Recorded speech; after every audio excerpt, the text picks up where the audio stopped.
Welcome, everybody. We're just laughing behind the scenes in the green room, and hopefully we will continue that with you guys. This is the Dr. Nick's Amazing Man Stuff YouTube channel. This show specifically is called Doctor's Orders, where we peel back the curtain and we show you guys what's going on behind this company with what we like to call long form transparency. And my name's Dan, C-Bearded, and I'm the host of this show. And this gentleman over here is Nick. Nick, as always, how you doing? Looking good with that hat, by the way, but how you doing, sir? Hey, that hat's looking pretty good too. Hey, I mean, I'm thank just you. saying. Yeah, if we're passing out compliments, I mean, the hat looks good. I'm doing good, man. We're getting this giant storm here in the Northeast today. Oh, It's yeah? like rolling through. We're on the coast, so we're either going to get nothing or we're going to get 2 feet of snow. You never know. But it's working its way across. But we're here. I am. I still knock on wood. I still have electricity and internet, so life is good. That's good. How are you doing? Doing good. Doing good. A little whirlwind of a weekend, but at my happy Yeah. place and enjoying all of this. For once, we don't have a big storm. We've had a couple big storms in the last couple weeks. Kids had a snow day on Friday and all this stuff, but no storm for us right now. Are you guys looking at ice, snow, rain, all of it? Your classic nor'easter. So Okay. it's rolling up right now, going through New York, Connecticut. And usually when that happens, it meets a big wet front from the ocean, and then it kind of sits there and it just stalls and dumps. And so, Western Massachusetts, Connecticut, all that, they're supposed to get like between 8 and 14 inches between now and this time tomorrow. Right now, we're on the coast predicted to only get between 2 and 4. Okay. And once in a while, when these happens, like where I'm at, right near the water, it's like a wall that forms right on the coast, like 5 miles in, and we just get wet, and then everything freezes, or we get some snow. But it's like literally a fraction of what the rest of the state gets usually, or the rest of the state gets nothing, and like I say, we get 14 inches. So Right. You never know. Interesting. Yeah, in Michigan, we have what's called lake effect. And so we get a little lake effect from the Great Lakes. And we're right in the belt where we always get hit really hard. Yeah, you're in that spot where the lake effect causes it to stall, and you're just right under the belly of it, where it just wants to, pepper shaker out snow on you. Yes. Yeah, no, it's good. It's good. We're holding down. We should be all right. I doubt Jack's going to have school tomorrow because it's like, even though our school district knows that we always get less snow, as soon as those predictions happen elsewhere in the state, we get the call at 2 in the morning and saying either school's canceled or whatever. And then you wake up and you can still see pavement. You're like, oh, good. Yeah, right. They regret this one. Yeah, he's home all day and there's not even snow to go play in. Right. This will be interesting. Nice. Speaking of interesting, you guys, today is a little bit different of a show. It's no product releases, no product conversation. We just want to talk about you guys. We want to talk about ourselves and just get some interesting conversations going, predicated on the idea of sharing interesting facts that will hopefully lead into just different questions and conversations that are out there. So in the chat, not yet with putting them out there, but just consider things that you know about yourself that are interesting facts. Do you have a famous family member? Do you have an accomplishment? Do you just have things that are very unusual as compared to the rest of the population? And we want to talk about those things. And I know we got a ton of them on Nick. I'll have a couple of mine. A lot of you know mine already, but I'll be happy to still share it, especially if we have anybody that's new out there. But other than that, before we get into that, Nick, anything that you want to share on the company, on the Dr. Nick side of things, or Nick's life before the interesting facts? We kind of use this as like an update every week for everybody. Is there anything that people should know? Oh man, yeah, we're going through the throes of all sorts of fun stuff here in the building, like usual. We're in the final home stretch of getting our big, giant 100-inch wide commercial sink setup going. Ooh. And we're just dealing with plumbing and licensing and quotes coming in double what they were supposed to be, and having to go back.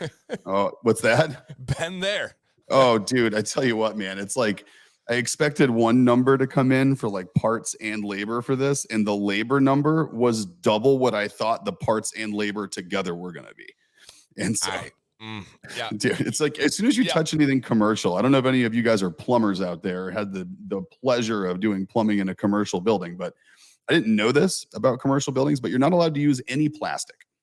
No plastic anywhere. No PVC, no PEX tubing, none of that stuff. It all has to be either cast iron or copper. So, I mean, the materials build list for just putting in a sink for a drain and a vent and, hot and cold water supply, all the normal stuff you need for a sink. I mean, it's like, $4,000 in parts just in fittings and pipe. It's craziness. I had no clue that you weren't allowed to use anything, cost effective. Oh man, every aspect of all of that stuff is just so expensive. We as many of you know, we had our basement renovated and Sam's shop renovated, and just simply to have a sewer company come out and run a long optic camera, is that what they call it? The little through the lines, the fiber optic deals. Yeah, it was over $300 just to run the line, just to look, and I'm like, oh, this is crazy. Like, I'm not comfortable with this kind of and in the grand scheme of things, 300 is a small amount, but just like every bit just adds up so much. Dude, it does. It's just everything adds up. But no, I mean, everything's good. We got it. We're rocking and rolling with our full line of our larger capacity butter system, which is awesome. When we do the shop tour, we'll definitely check that thing out. It's really, really cool. It's a jacketed heating system that moves around. I've never had to buy 4 gallons of mineral oil before. That was interesting because apparently this thing uses that as like the heating oil in the jacket and the side of this thing. Interesting. It's got automated stirrers inside of it and automatic temp controls and dispensing valves. It's like, we feel like we're like, we definitely probably skipped a step when we went from our old one to this one. I think we blew right past the middle ground and went straight large capacity. So yeah, it's super cool. So that's been awesome down there. Getting IPA back out there has been incredible. The feedback's been really, really good. I have that in beard today. I will note. So we've gotten some great feedback from everybody on that. I do too. Some of the feedback has been hilarious, Brennan. Thanks for your razzing about no tramp stamp or belly button photos. There's just been I mean, you guys crack me up. Like, these reviews are getting better and better. I feel like you're trying to outdo each other on some of these reviews. People are going to start thinking that we're like, I don't know, having a contest for funny reviews on our site or something. There's some good ones out there. That's so good. Yeah, but no, man, it's just good. It's just rocking and rolling, staying busy. Oh man, look at that. Birthday. Yeah. Happy birthday. Happy birthday, Diablo. Got a chance to meet him this last year. Such a nice guy, amazing wife as well. So happy birthday, my friend. That's really cool. Love that. Oh man. And CM, no, we're just little dogs wearing big dog clothes. That's all that's us. That's what we're doing. Oh yeah. It's one of those things where it's like, it's we were just talking about this. I think, was last week when we had Nocturnal in? No, that wasn't last week. Week before, right? I think so. Yeah, last week was IPA. Yeah, that's right. Everything's such a blur. Good God. When we had them in here, we were talking about setup processes and how, the setup and cleanup for anything is what takes the most time, whether you're making, 50 tubs of butter or 200 tubs of butter, right? The setup process of weighing everything, getting it in, melting all the butters down, getting everything working, and then cleaning that thing up. I mean, it takes just as long, whether you're doing 50 or 200 or 400. And so Jill it's one of those things where I try to find the things that Jill's spending the most of her time on. I figure out what it is and figure out if there's ways to make it more efficient. And this was one of those things. I saw how many hours per week she was working on batches of butter and how much was actually, bottling or, putting them in can you say bottling when you're using plastic tubs? Yeah. So, the bottling process, it was a fraction of the time compared to weighing it out and melting down, cleaning up, that kind of stuff. So it was just one of those efficiencies that had to happen. That's awesome. I wanted to maintain a happy wife who was able to be home at night for dinner. There you go. The butter machine was a necessity. Yeah, it's kind of like the idea that you dress for the job that you want to have, right? You set up the equipment for the company you want to have, and so exactly right. Dr. Nix knows where they're going and has no worries, no fear, and is going to grow into it, which is beautiful. That's it. And if you want to touch Brennan's review here, yeah, I love it. He said it was smoother than a dolphin's blowhole. Never been. I like that Dan made me say it. Yeah, I literally did. Yes, you are correct. Clip it. Clip it, He guys. knows he knows the little sound bites. Want me to say it slow one more time Yeah. into the camera? It's smoother than a dolphin's blowhole. Ooh, there Give we me go. Clip give that me one. more That's of the a one to heads keep up. right there. I'll go solo next time. And my buddy Jason said he finally received, or he didn't say finally. I received the order that took the promotional tour around 2/3 of the U.S., but the butter is awesome. No more grit, and so is the IPA. Yeah, that's awesome, dude. Yeah, and it was the stuff our original recipe, it was so perfect here in the shop, but it just would not tolerate shipping. And so Jill figured out two small tweaks where we kept the consistency just the same, but it's been worlds more stable. Not to say that we're not still going to have a shipping issue where something Right. happens and it Right. gets gritty, right? And when that happens too, some people have reached out following the instructions about how to melt it down, and some people just don't want to do that. And in that case, we've just been sending out new ones. So just let us know, because that's not what we want to put our foot Right. forward with.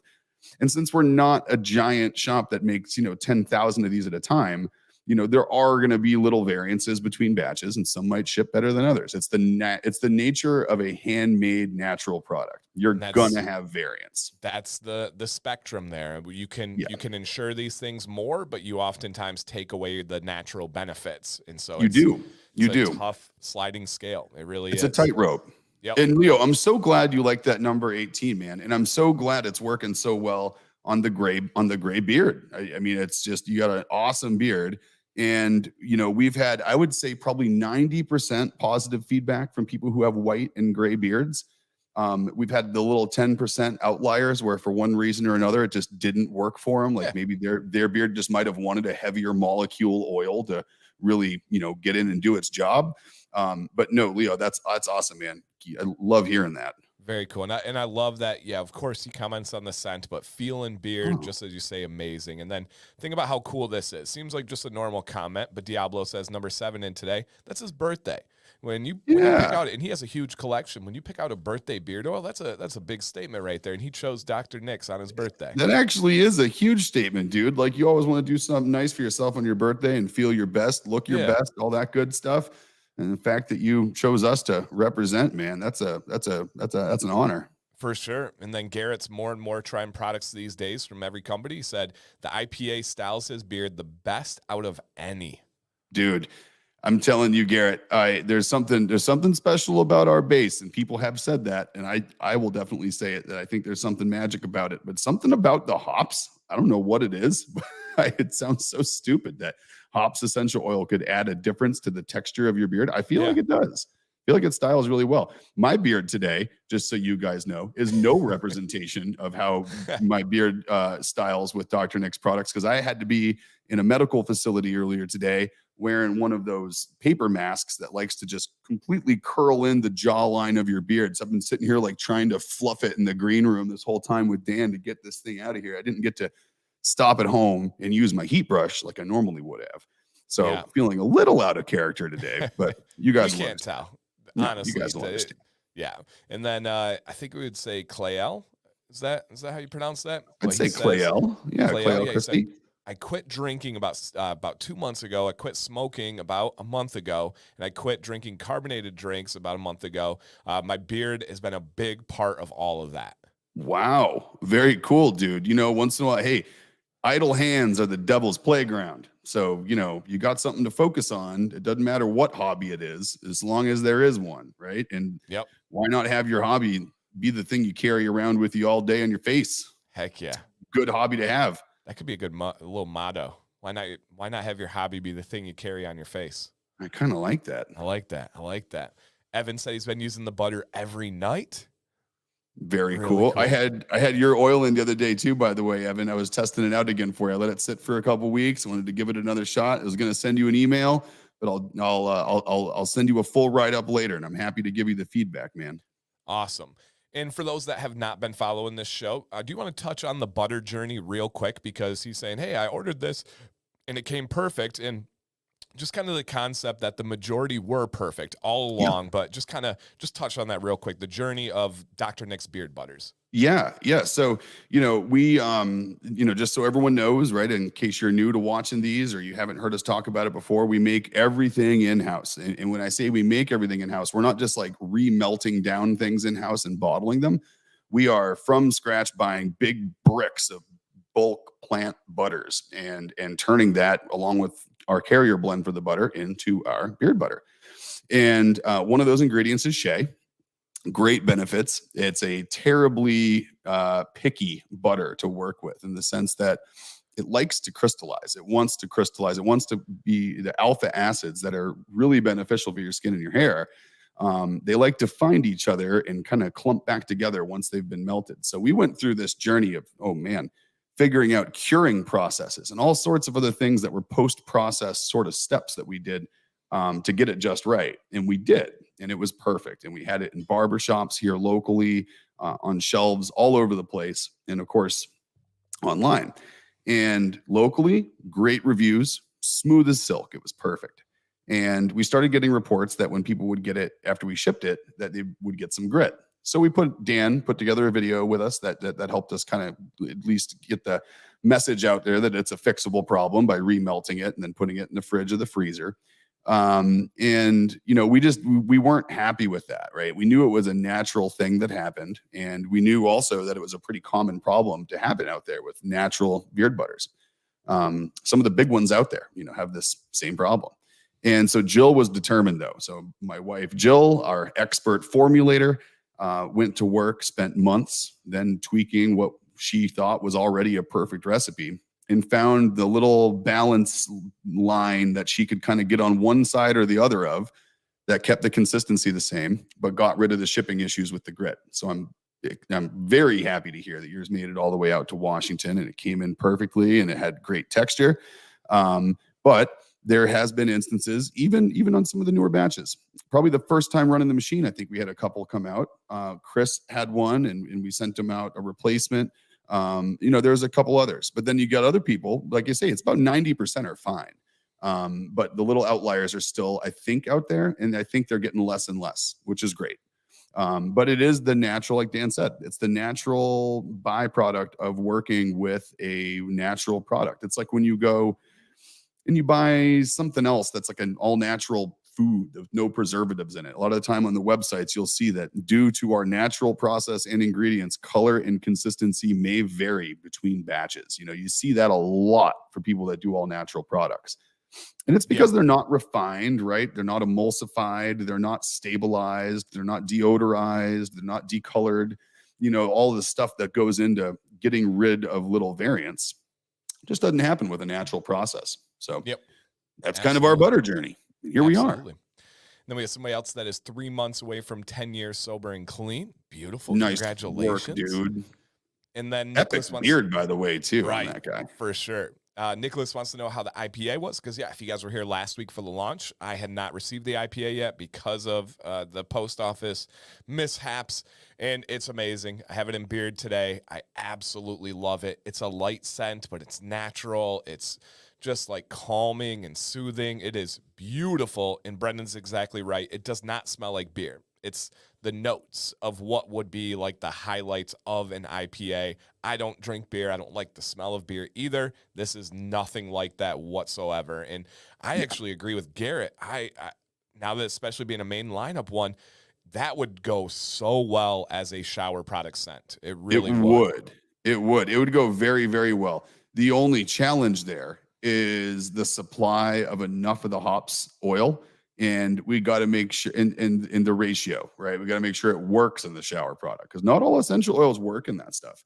You can coagulate a gel-based oil or soap pretty easily with the wrong acid in an essential oil. So we test them in little 16-ounce testers, and we calculate the percentage of essential oil blends. But listen, I mean, it's my favorite oil. I would love smelling that in the shower. That'd be an amazing. Imagine that in the steam. Oh man. Oh yeah. They're especially awesome. with soaps, especially with any kind of solid, but even the liquid washes too. Essential oils can play a big part in whether it works or it does not work, far more than even oils. So no doubt about it. Oh, we got Tim there typing out his best Boston accent too. Hope you're doing okay out there with that big Nor'easter kid. Perfect. Is his pretty thick with the accent? No, Tim's No? from down south in Florida. He has zero Boston accent. He was born with all of his R's intact, Oh my but gosh. tries his best. I'm sure over the phone we'd get a good chuckle over Tim living in Virginia or Tennessee now, and growing up in Florida, trying to do a Boston accent. I imagine would be a pretty good laugh. Absolutely. Now, perfect segue and transition. We don't even plan any of this, guys, and that is perfect. We are going to go into interesting facts, and this will just kind of lead its own life of where we're going to take the conversation, you guys. And I want to start off with one, kicking it over to Nick. You just said about where he lived, and you named a couple of places where he was born and different areas he lived. Nick, is there something interesting about you and locations and where you were born and lived and raised? Yeah, I think, I it's people always tell me it's interesting. Just like when people are like, "Oh, sweet beard," you're kind of like, "Yeah, I guess it's doing okay." It's like you tell stories and people are like, "Dude, you need to write a book," and I'm like, "Really? That doesn't seem that interesting." But this one's always got people. So where I am now, right in living in South Shore, Massachusetts. I've been here now since 2011. When I moved up from down south, short stint in Georgia, before that Florida, and we'll go into that in a minute.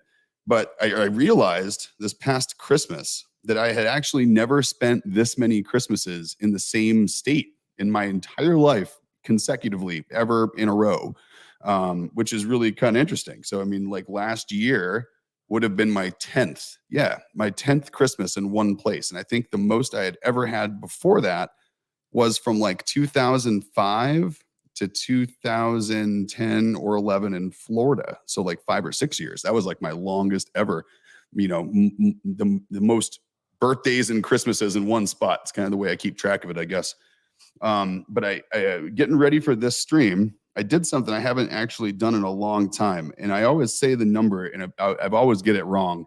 So I was determined to go figure out how many houses I've actually lived in. And so I went through, and before the stream last night, this morning, I totaled them all up.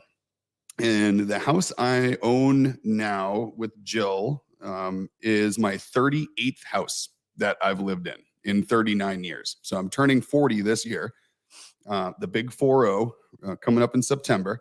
But oh yeah, but dude, yeah, we're What? 38 houses in 39 years. So I mean, there was times when I was a kid that I remembered moving multiple times in the same year. Couple of crazy stories about that. There was at one point we lived in Orlando, and my dad was working for Disney. I was probably 8 or 9, and we were renting a house in this neighborhood called Orange Tree outside near in the greater Orlando metro area, and we moved next door. We were renting a house. And the house next door had a pool. And I remember one day saying to my dad, like, "Oh man, that house just went up for rent next door. Too bad that wasn't for rent when we moved here. We could have rented a house with a pool." And he's like, "Maybe we should move." And I was like, "Ha ha ha, funny, funny, funny." And I come home from school like 2 days later, the rental sign's gone out of the yard, and there's a rental sign in our yard.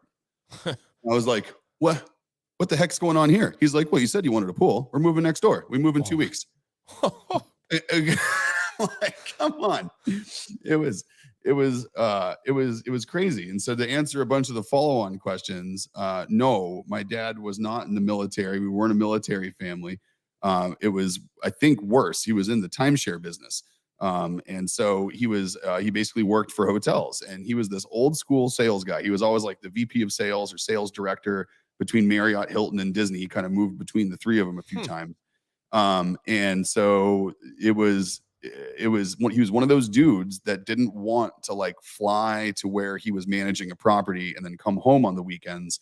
He wanted to be there. Like, he wanted to eat at the restaurants his employees were eating at. He wanted to explore the area. He was talking to customers about, he was like that old school, nope, you're there at 6 o'clock every morning and you're in the community you work in.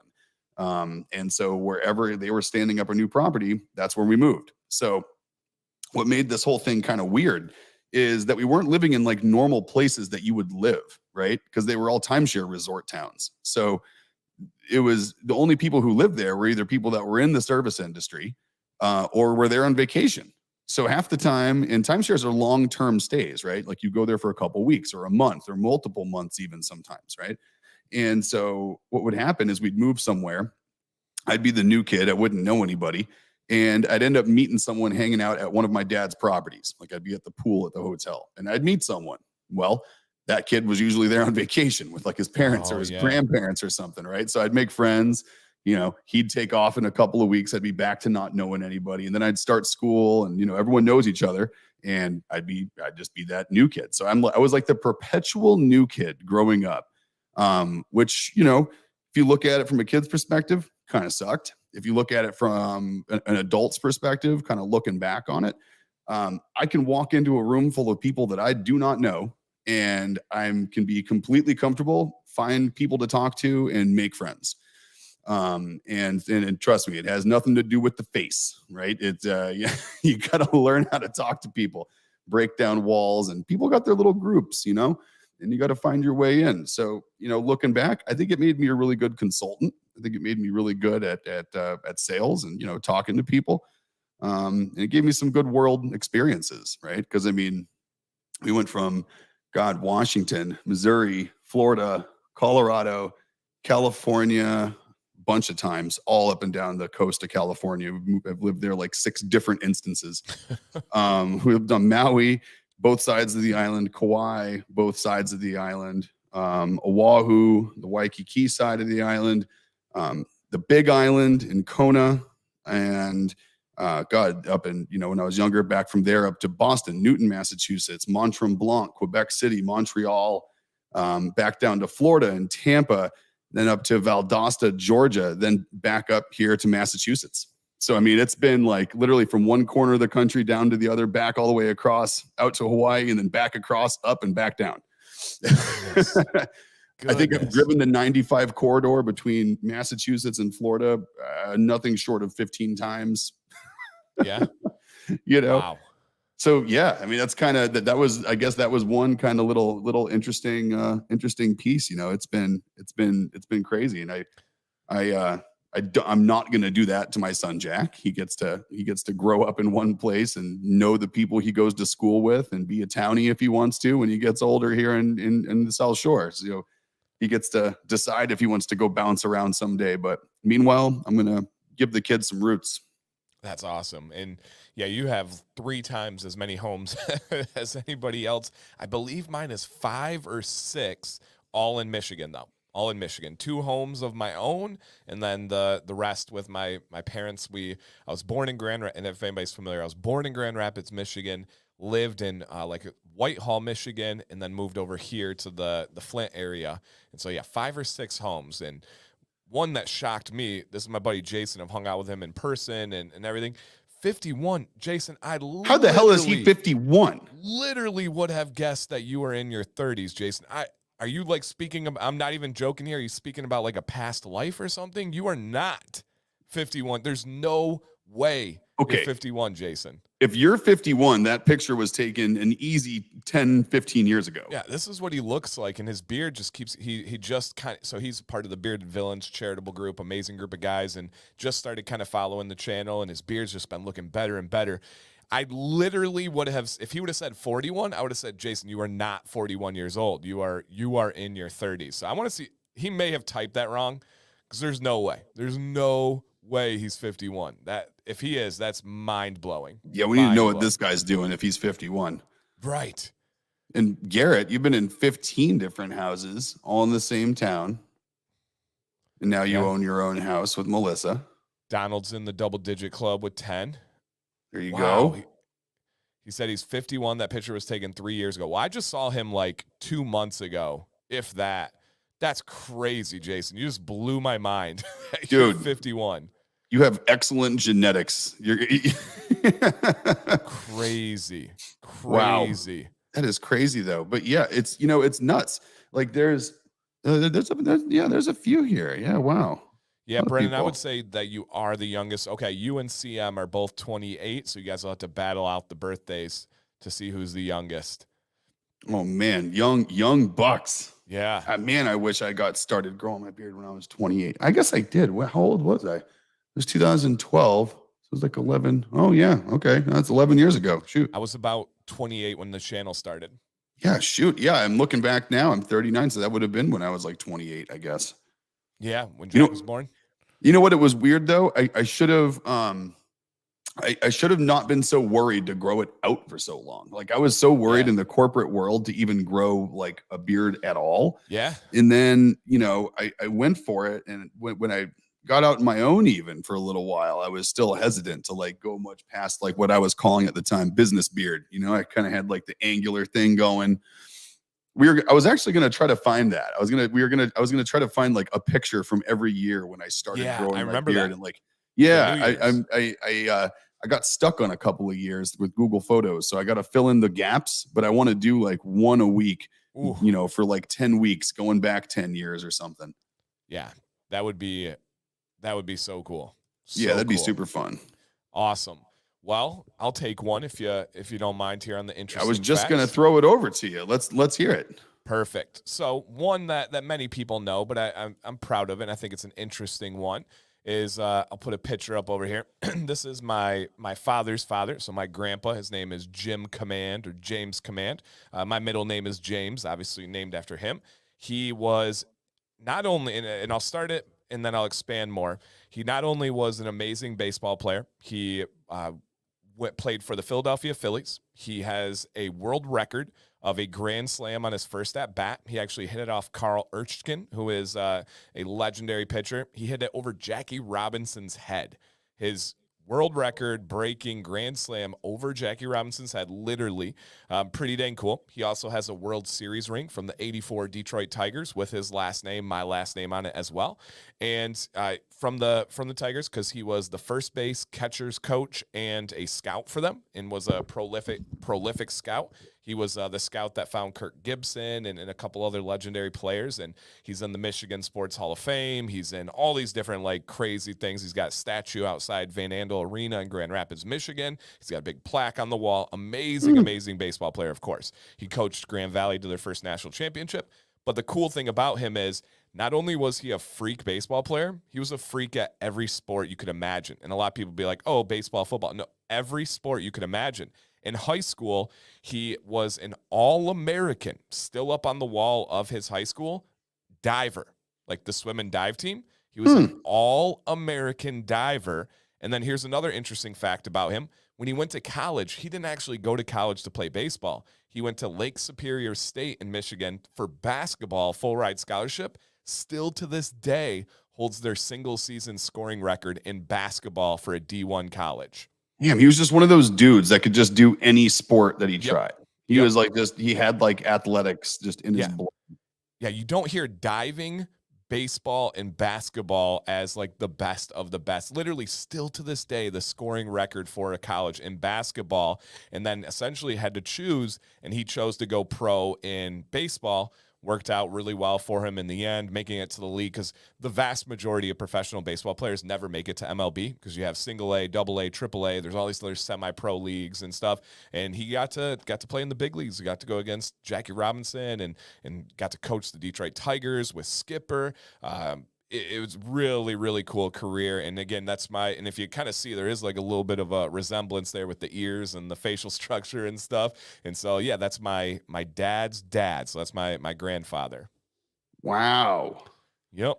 Pretty crazy. That's pretty nuts, dude. I mean, that must be where you get your calves, Right. That's got to be it. That's got to be it, And you then, said he was good at basketball too. It's like that genetic jumping gene. Yep. And I still am, but very good at basketball as well. And then he spent the rest of his life working at a carpet company, just installing carpet. Wow. Yep. That was it. And you know what's crazy about that too is think about that back then, right? Like you didn't actually, like if you were a professional athlete today, right? You couldn't transition from being a professional athlete to going to install carpets and maintain any style of life that you were used to. Right. And back then, there wasn't this huge disparity between the things you made, being an athlete versus doing a normal, honest trade, right? Yep. The divide hadn't really happened yet.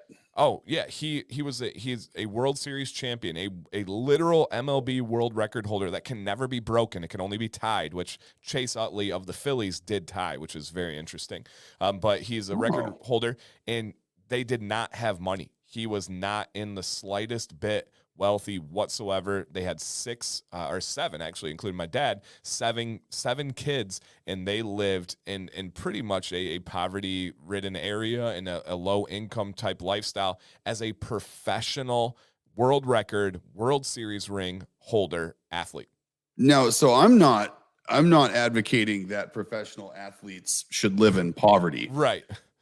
But I am an advocate of the divide that exists with professional sports is too large. I'm a huge proponent of the idea that entertainers, celebrities, athletes, they they shouldn't be, 1,000 times over median income, right? They maybe be over, great. Like you got great at something, and you got famous doing it. But I think the divide that we encourage and support right now, it should go back that way a little bit, right? Where someone can transition from being an athlete, because look at the way these guys kill themselves and don't go into retirement for so long and do all this damage to their body, because there's no way they can maintain any semblance of lifestyle that they're used to in any other profession. Like it traps them. It's like, it's a high income trap. For sure. And then once that income stops, oftentimes they don't have another plan. They don't have savings. There's a guy who lives in my town who was documented on ESPN's 30 for 30 called Broke. And it was all about how he went to the league and spent all his money. He lives down the road from me, which is really crazy. Andre Rison, if anybody's familiar with football legend. That is nuts. Mm-hmm. Yep. So that's awesome. So, yeah, that is my grandfather. Nick, what else you got for an interesting fact? And if you guys have stuff in the chat, I will star it. We'll address it when we can, but drop some comments. Do you have a famous family member? Do you have something like 38 homes that you've lived in? We want to get to know you as well. I want to touch on Tim, and I want to touch on the fact that I know this isn't BS because I've visited and hung out with him in, I don't know, a good 10 of these. He's been in, 42 houses in 55 years. Wow. And stay in that one too, because 42 is the answer to the great question. So if you've been wondering where you're supposed to be, your 42nd house might very well be it. Okay. Little Hitchhiker's Guide trivia there for anybody who's a fan. Not me. Hey, you got me on that. Well, I got a good one. And actually, this is one that I didn't know I'd find in time for this, but I'm gonna share some content here. Hold on. See if I can get this share thing to work for me. Does it work when I do it, Dan? Yep. I just have to introduce it into the stream, but as long as you got it, got you covered right there. So I come from a long line of beards. I learned a few years ago. I did the 23andMe and Ancestry thing, and I saw this guy pop up. And since he has a Wikipedia page, he popped up, and I was like, oh, who's this guy? And I clicked on him, and he was a general in the Civil War, and he was actually a presidential candidate as well. Interestingly enough, when he came back after being court-martialed, he it was very. I have a letter that I actually dug up, and I don't know where that is, or else I would have scanned that in for this as well.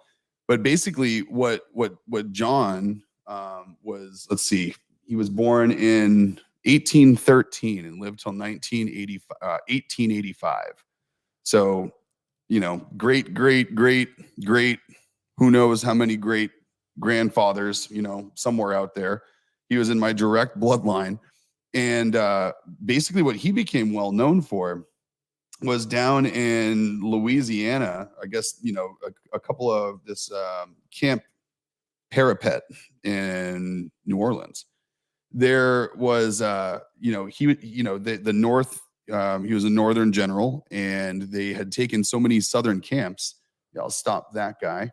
And he had taken so many Southern camps that what ended up happening was all these all these slave camps that were around the area had all these able-bodied people.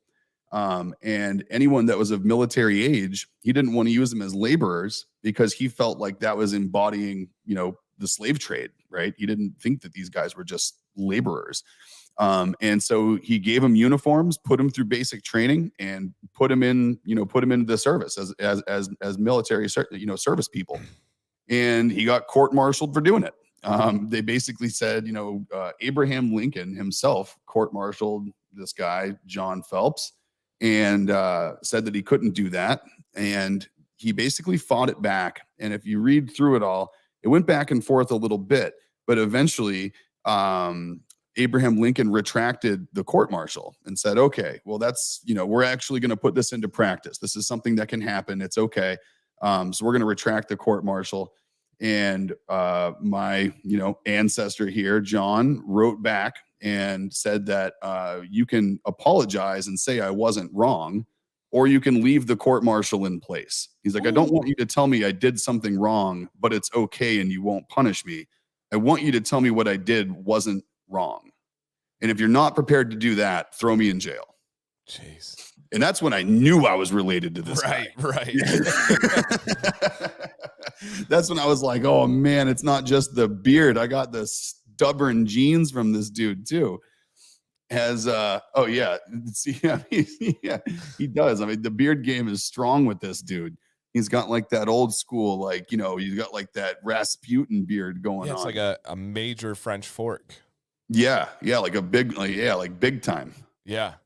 And so, but yeah, really cool. Had no idea that we had not only historic people, but historic beards are in the bloodline. I come from a long line of men with big beards and terrible hairlines.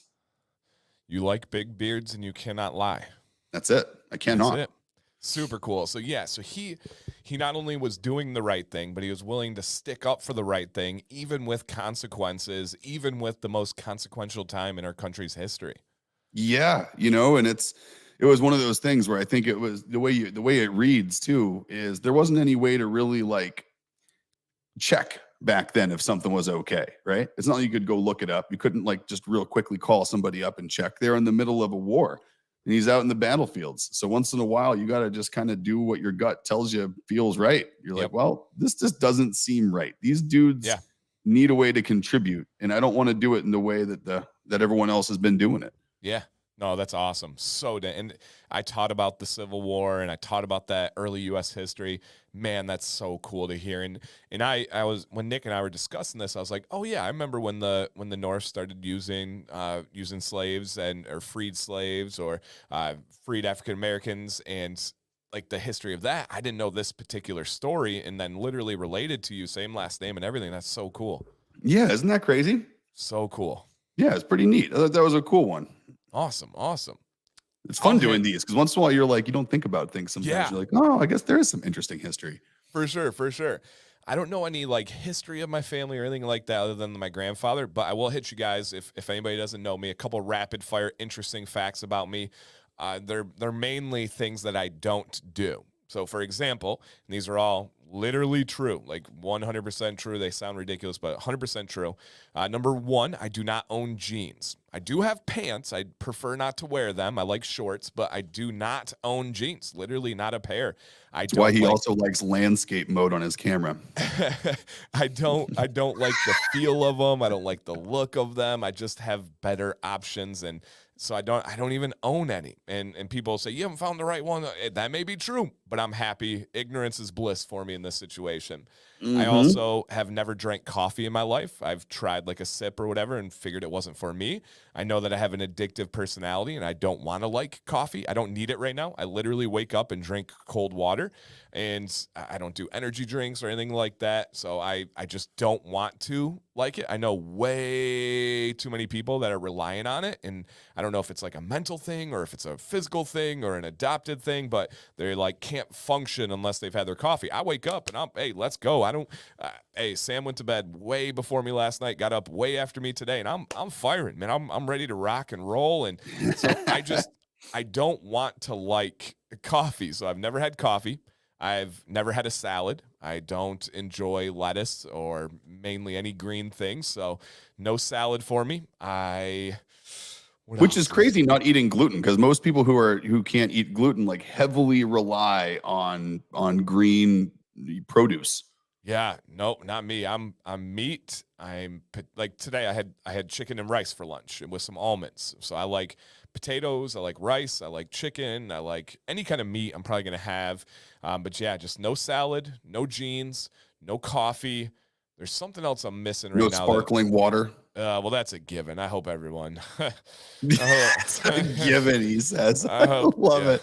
I hope He's like, everybody. well, I mean, no one drinks that crap, so I Yeah, hope. you gotta be with me on that. Oh, I don't drink milk. That's another weird one of me. I don't.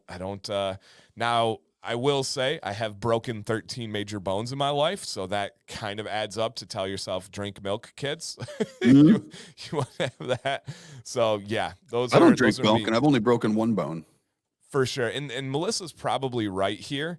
I I have I know Sam's coffee bills and expenses, so that could be another reason why I'm like, I'm not doubling that expense. Water is free for the most part, essentially. And so I'm like, yeah, I can't, I'm not taking it on. I'm not doing it. Can't Oh, and do it. especially once you get too far down the coffee rabbit hole, too. I mean, then Oh it yeah. just gets ridiculous and expensive. Like, Oh yeah.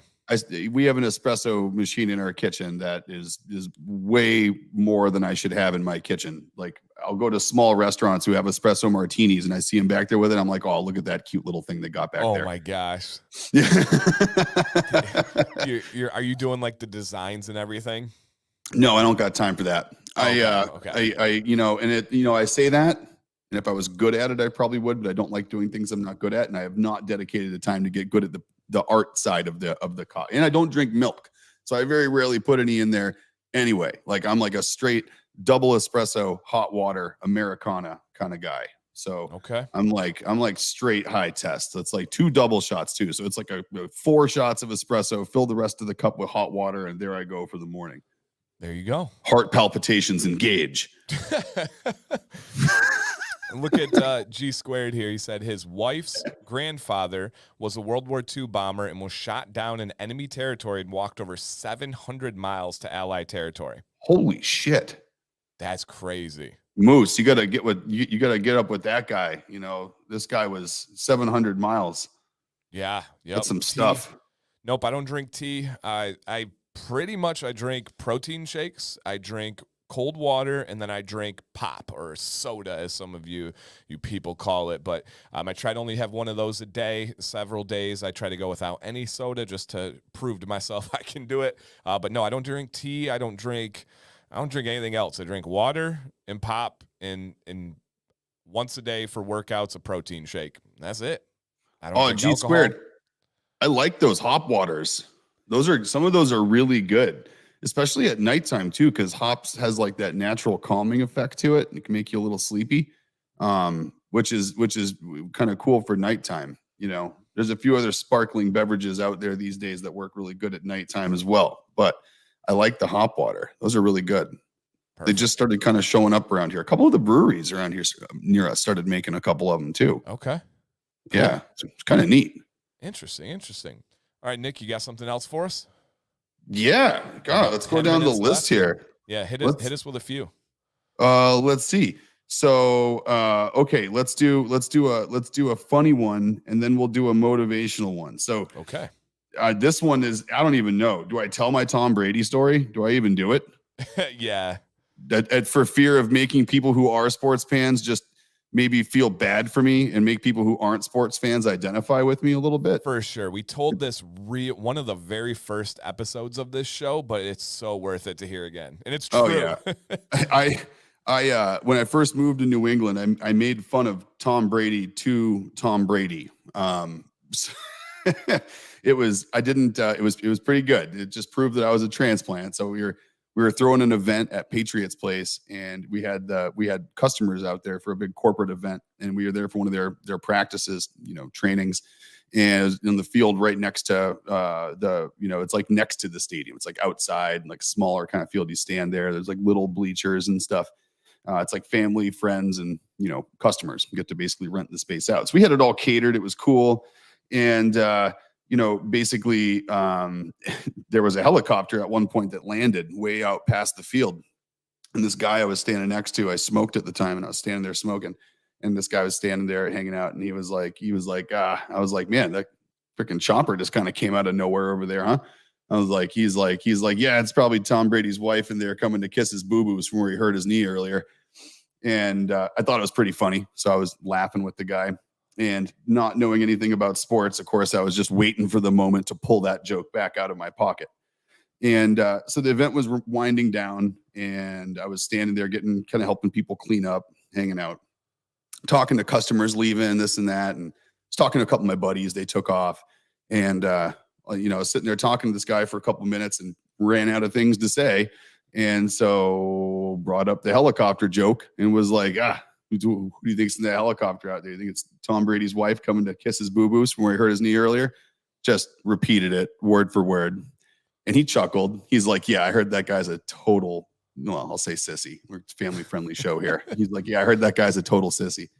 And so we're sitting there talking for a couple more minutes. And he's like, and actually I had to go. And I was like, all right, well, man, I got to get out of here. It was nice talking to you. I'm Nick, by the way. And he looks at me. He's like, Tom, nice to meet you. And I kind of look at him sideways like this. And I was like, Tom, he's like, Brady, Tom Brady. And he's like, and to be fair, that is my helicopter, and my wife is in there because we're actually going on a little trip after this today. Oh, and and I was like, oh man, I'm sorry. He's like, dude, meeting the one person at this place today who doesn't even know what I look like is beyond refreshing. He's like, it was really nice just talking to you. That's great. I was like, I'm going to pull my foot out of my mouth and try walking now, see if I can pull that off. That is great. Pull it out without messing it up.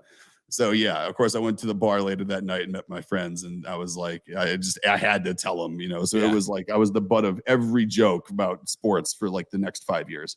That's amazing. Go Blue, Michigan fantastic. grad. Huh? I said go Blue, Michigan grad, Tom Brady. Oh yeah. See that I did know. Yeah, he was there a little bit before me. Not then. I was there with Michael Phelps and was actually in the same pool and weight room with him several different times. So it was pretty cool.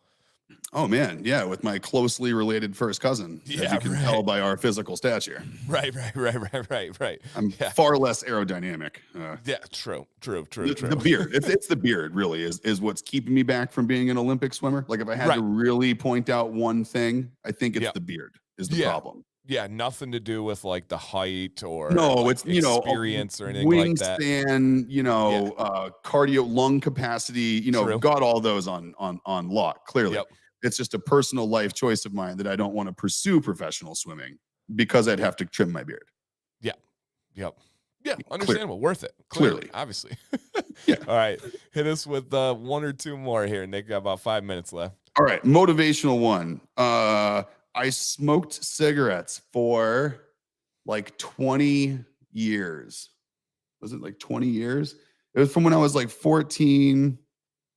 No, I guess I quit actually back in like 2018. So, I mean, it was damn close. It was a long time. And so, when all the stuff with my hands was going on, when I found out I had the tendon condition that I was trying to figure out what it was still, but I knew I needed surgery. And I was reading online one day, I was outside smoking, and I read that smoking can increase inflammation in every tissue in your body, which I kind of knew, but reading it right then, I guess, kind of hit home.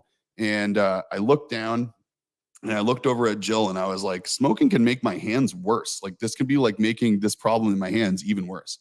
And she's like, oh, that's not surprising. So I flicked it and never smoked another one ever again. Not even like out at the bar late at night, friends outside smoking, never smoked another cigarette. I did, however, transition to vaping. So I've been vaping ever since 2018 now, which I'm sure is terrible for you and us in ways that we just don't know yet. And so 3 weeks ago today, actually, I think it was like a Monday night, I coughed in the morning and I tasted mango because I was using mango vape juice. And I woke up, my lungs were congested and I coughed, and I swear to God, I tasted mango. And I was like, this can't be good. This just can't be good. So I went out and I got some of those. I don't have any with me. They're downstairs in the car. Well, that's a good sign. Down in the car. I got these little pouches, the little artificial nicotine pouches. No plant material in them. They're like synthesized, lab grown nicotine in little pouches. They're called Ons. They make Zins and Ons and a few others. And I've been using those now for pretty much exclusively. Haven't even been weaving it in. I think I've taken a couple puffs off of vape before my pod died, and now that's in the trash, and my battery doesn't even have anything in it. And so it's been like 3 weeks now, no vaping, just onto the pods, which I hope are less terrible for me than smoking. But I have been using even less of these now, which is good. So I've kind of gone from like a, one that I knew was bad to one that maybe was a little better, and then to one now that, hey, hopefully we don't find out these kill you. And maybe I'll be off of these someday too. I don't know. That's awesome. And boom. Regardless, all far better than cigarettes. And that's for sure. Oh yeah. And now it's gotten to the point now too, where like Jill and I both smoked, and we both, she quit too. And she does vapes now. So she smoked for a long time. She smoked like Newports for a long time too. And then she moved from those to like, we are doing these hand-rolled cigarettes, not those left-handed cigarettes now. All right. We're not talking about those. We're talking about just regular right-hand cigarettes here with the roll it yourself. And so we did those for quite a while, but no, she's kicked it too. So we're both off. That's one thing. I never have touched a cigarette or any kind of like tobacco in my whole life. I think I've had a cigar in my mouth, but not actually used it. And so yeah, I'm thankful for that. I want nothing to do with cigarettes. I grew up at a time where it was like becoming really well known how bad they were. So I think that like that blissful aura of like, I remember like the tanning beds when I was like in high school and stuff, and everyone's like, oh yeah, these are so awesome. And then it's like, these are not awesome. Like it's like playing in the NFL and people are like, oh, it's just coming out that now that the NFL knows that there's head trauma and issues.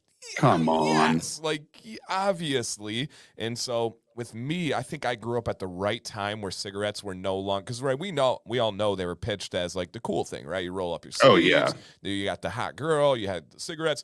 And then when I was in the age where people would start experimenting with that, it was no longer cool. Like it for me, when I saw it, like just to be blunt, I'm like, that's disgusting. If I ever saw a girl smoking, I'm like, oh, you are gross. And I wanted nothing to do with it. So thankfully, I've never gone that route. And again, I have an addictive personality. So I'm like, I'm glad I stay away from all that stuff. That's good. Can be helpful. Oh yeah. That's like knowing who you are, man. It's like, that just goes back to, it helps every area of life. Being honest with yourself is good. Yeah. And G Squared brings up an interesting thing. He said he never had one sip of alcohol until his 21st birthday. Me either. I had not touched a single thing until I was 21. I had never smoked anything. I'd never taken anything, mainly because I was a super high level athlete. And so I got drug tested all the time through school, through club sports, through the national team, through all this stuff. So I just didn't have a choice if I wanted to keep up sports, which, as you said, I always lived by the idle hands kind of idea. And so I was just busy all the time. So I was the same one. It actually, when I was in high school, was like a goal of like my classmates was to try and get me drunk. I would be the DD. I would still go to parties. I would still go to prom and homecoming and all that stuff. And we'd take like the limos or whatever to it, because that's just what the kids did. And they would always try to get me to drink and stuff. And it like became a game. And then for me, I'm competitive. I'm like, well, you're not going to win that game. And so I just never did it. I got this one. What'd you say on the stream last night about like good kids and bad kids or something? Like you said something about like, you're like good kids. Like I was a good kid or something. But like, like still bad kids liked you or something. I forgot what it was. Probably. I was going to pipe up and be like, I was a terrible kid and I like you. So, you got my vote, but yeah. No, I was, man. Yeah, and he says, know many people. I have two younger sisters who are brilliant. My middle sister went to Cornell Law School. She got in all the trouble in the world from like 14 on, and like she lived on her room was the second story. My parents caught her with a a ladder, one of those like roll up ladders that you could toss out your window. And she got drunk at homecoming and called my parents from her friend's phone, where she thought she was calling her boyfriend, and she was staying at her friend's house and the friend was staying at her house. And then she called my parents and was like, I love you, I miss you, and all this stuff. So yeah, literally no judgment here either. Like it's super interesting. Oh, And she ex-boyfriend called your parents instead while of they her thought she was ex-boyfriend. at a friend's house, and she called from that friend. Yeah. So Oh, talk about a perfect storm of getting in trouble. yep. Oh, that's a good one. Oh yeah. Oh, dear God. Yeah. My mom joins these chats sometimes, and she's, is in the chat here sometimes, and she's got to be laughing her ass off. Like, she's like, "Oh, I'm glad you're being mild with your stories." Right. We're keeping it cool, Mom. We got you covered. Yeah, and cool it. Yeah. And with that said, guys, we may have to do a part 2 of this like next month or something, because our time is over and up. But that was a blast. I feel like we all have like 4 or 5 more stories that we could share to keep that conversation going. Dude, awesome comments too. Like, I got to go back and I was sitting, I'm trying to read these as they're coming through. Brennan. Yeah, Brennan, you know where to find me. There's yeah, wow, dude, look at that. Yep. And that's the way. I think people that successfully quit cold quit. I think that's the way it's been. People are like, "Oh, I weaned off, I did this, I did that." It's like, if you're gonna stop, you're gonna stop. It doesn't matter if you wean off or not. You're just gonna stop it. Yep. Yeah. And look at that. Tim, you quit smoking too. You used to smoke like a chimney, dude. Like, you used to, I don't think I saw you more smoking than not smoking. Yeah. Congrats. Man. That's awesome. Whew. Well, guys, this was awesome. Like, thank you so much for sharing some stories. Like, this is killer, and keep them coming too. Like this, I think people can still add comments to this after the live comments when this is up, please. Right? Yep, that'd be really, really cool. If you guys think of something later or want to go back, I want to go back and comment on some of these actually and hear more. So expect me to hit those up. Go check back on the comments here, because I'd love to. Yep, we respond to every single one on this channel, so please keep them going. Yeah, no, this was awesome, man. This was really good. I think this was a fun one. I'm glad we did it. This was super cool. Yeah, and everybody seems to like it. Thank you, Jim. He said, thank you, guys. Yeah. This was very enjoyable. Great show. Awesome show. Thank you. That was fun, man. I learned a lot about Nick. I learned a lot about you guys, and awesome, man. And super cool. Next week, guys, is going to be another unique show. We are going to have a community member on the show, and that may be something that opens up the door to doing this more in the future. But this is somebody that I've been friends with for a long time. They've been following the community for a long time, and after trying, we'll let him say the number, but after trying like 45 companies or something like that, he just on his own is exclusively Dr. Nick's, and now we want to talk about why he is why this was a game changer for him, why he's so passionate about this company, and we'll just get to know a guest next week. So that'll be a fun one. Other than that, on your way out, guys, if you could hit that thumbs up. We got some people that forgot, and that's okay. Just real quick, hit that thumbs up, and Nick, take them away for us. Oh, dude. Well, I'm stoked about next week. I'm pumped to have this guy on. It's going to be a lot of fun. I feel like he's going to have some good stories too. I agree. And I just can't wait to hear about the journey and how he's ended up here the way that he has, and what did it for him. It's just going to be really, really cool. But no, as awesome. I mean, this was great, guys. I really appreciate it. I appreciate the feedback, and it's cool, like putting a little bit of yourself out there. It's one of those things where it's like we talk through Instagram, we talk through the website quite a bit, but once in a while it's cool to know the people that are behind it. And Jill, unfortunately, was just slammed today and is out doing 100 different things at once, like she usually is, but she's bummed she wasn't here. So she says hello. And I think when we do part 2 of this, what we'll probably do is have Jill in here. Cool. And we'll get some interesting Jill facts. And she's got some good stories, as I'm sure everyone can imagine. So again, thank you so much. Sorry we went a little bit over, and we'll see you next week for more fun. All right, guys, take care. Brendan said you inspired me to quit vaping now. He just threw it in the trash. Just threw it in the trash? During this show. Oh, dude, you stop it. I'm going to hold you to that. Yep. I'm going to hold you to it. I'm going to check on you next week. I might check on you later this week. So cool. Thank you for sharing that, Brennan. Hey, all right, thanks, guys. Man. Same place, same time next week. We'll